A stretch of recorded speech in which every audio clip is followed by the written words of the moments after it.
Bali, ito sa pan naman po tayo ngayon. Ngayon, ang gagamitin natin itong channel strip 1112 para sa demo na to ng panning. So, buksan na natin yung ano. Ayan, record na tayo. Ayan. Ayan po yung audio ginamit natin. Mapapansin nyo po, ito yung pan. Pagka sinagad ko po yan sagad sa kaliwa,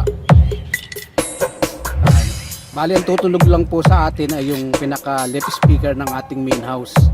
Yan po ang tutunog sa atin pagka nasagad siya sa kaliwa. At tapos pagka sinagad naman natin siya sa kanan,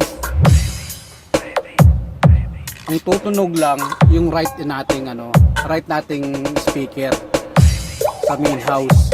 Siya lang ang tutunog.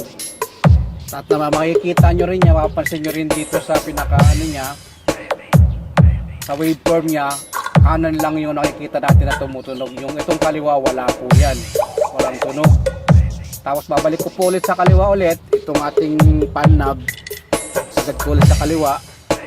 Ayan po, kaliwa lang po yung ating makikita niya, mapapansin nyo, kaliwa lang. Tapos pagka nilagay naman natin siya sa pinakagitna, both naman ng ating channel ay tutunog, left and right po yan, stereo. Makapasin nyo po, yan po. Yan, kita nyo yung dalawang waveform, left and right po yan, stereo na tumutunog na po yan. Yan na po siya, natunog na.